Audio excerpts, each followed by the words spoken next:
ఏమయ్యా కోడిగుడ్డు, మీ booth batch అంతా బాగా ఓవర్ చేస్తున్నారు. రైతులకు ఇవ్వాల్సిన ఎరువులు వాళ్ళకి అందజేయాలి. రైతన్నలను ఆదుకోవాలి. రైతు రాజ్యమే రామరాజ్యం. రైతులకు ఇవ్వాల్సినవన్నీ ఇస్తున్నాం. ఎక్కడో ఒక చోట చిన్న చిన్న ఇబ్బందులు ఉండొచ్చు. మీ నాయకుడు చెప్పాడని మీరు రెచ్చిపోతే మీకే నష్టం. ఏ మాకిలా ధర్నా చేసే హక్కు కూడా లేదా? మేము రైతుల గురించి పోరాడకూడదా? ఏం చేసినా అబద్ధమేనా? అబద్ధాలని తెలిసే కదా ప్రజలు మీకు 11 సీట్లు ఇచ్చింది. ఇంకా ఎందుకు నాటకాలు ఆడుతున్నారు? మేము నిజంగానే రైతుల కోసం నిలబడ్డాం. మేము అధికారంలో ఉన్నప్పుడు రైతు ఏనాడు కన్నీరు పెట్టుకోలేదు. రైతుకి ఏ కష్టం రాకుండా ఆదుకున్నాం. పోయి చెవిలో పువ్వులు పెట్టుకున్నోడికి చెప్పు, నాకు కాదు. ఆ రోజు రైతులకి మీరు చేసిన అన్యాయానికి రైతన్నలే మిమ్మల్ని తప్పించి మాకు మద్దతు ఇచ్చి మా ప్రభుత్వాన్ని నిలబెట్టు. అది గుర్తు పెట్టుకో. మాకన్నీ గుర్తున్నాయిలే. మీరు మా పట్ల మరీ ఘోరంగా ప్రవర్తిస్తున్నారు. మా పైన అక్రమ అరెస్టులు మోపుతున్నారు. మమ్మల్ని నేరస్తులుగా చూస్తున్నారు. ఆఖరికి ప్రజల తరపున పోరాడుతున్నా కూడా అడ్డుపడుతున్నారు. నువ్వు అవునన్నా కాదన్నా మీరు అక్రమాలు, అన్యాయాలు, అవినీతి, దౌర్జన్యాలు, దోపిడీలు, స్కాములు చేసినోడు. మిమ్మల్ని చూస్తూ ఊరుకుని వదిలేస్తే మీరు మళ్ళీ మీ కుట్రల్ని, దారుణాలని మొదలు పెడతారు. ఎవరిని వదిలిపెట్టం. కోడి గుడ్డు పెట్టగానే సరిపోదు. అది పొదిగి, పగిలి, పిల్లై, ఎదిగి, తెల్లై. ఆపవయ్యా నీ గుడ్డు పురాణం. ఇంకా ఎన్ని సంవత్సరాలు చెప్తావు? నా చిన్నప్పటి నుండి చెప్తానే ఉన్నావు, రాజధాని కట్టండి అయ్యా అంటే ఇదిగో ఈ కోడి, గుడ్డు, పిల్లలు అని చెప్పి కథలు చెప్పావు. మళ్ళీ ఇంకెప్పుడైనా నా దగ్గర గుడ్డు కథ ఎత్తావంటే నీ గుండు మీద గుడ్డు పగల కొడతావు.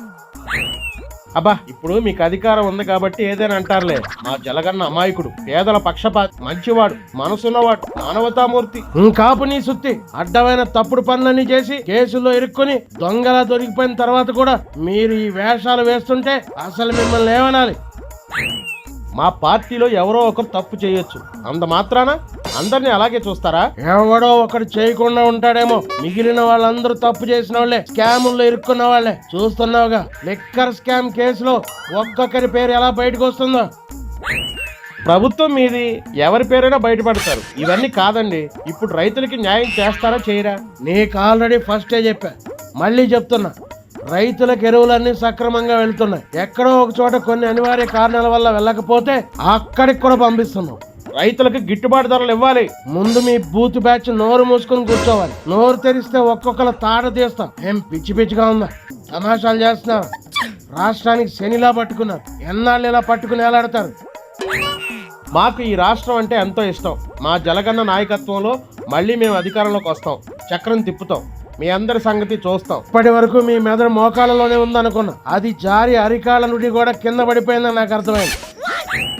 మీరేమన్నా అనుకోండి అయ్యా, మేము 2029లో మళ్ళీ అధికారంలోకి రావాలి. మా పైన ఎన్ని కేసులున్నా, ప్రజల్లో ఎంత వ్యతిరేకత ఉన్నా మేము జనాల్లోకి వస్తూనే ఉంటాం. మీ పైన బురద చల్లుతూనే ఉంటాం. మా పనే ఇది.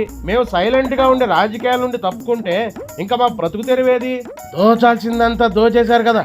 ఒక్క కంపెనీ వాడు కూడా రాష్ట్రానికి రాకుండా చేశారు. దరిద్రుల్లో కూర్చున్నారు. అప్పట్లో మాకు కంపెనీలతో పనే ఉంది.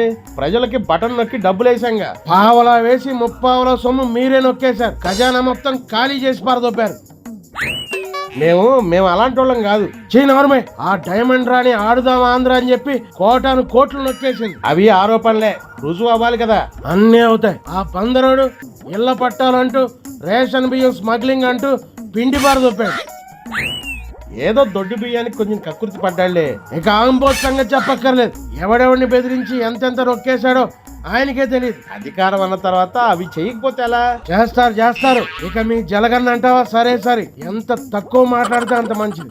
మిమ్మల్ని ఎలా కాదు, మీ అందరినీ నీతో సహా కలిసి కట్టుగా ఒకేసారి బొక్కలో వేస్తే ప్రజలందరూ ఊపిరి పీల్చుకుంటారు. జలగన్నాయ్.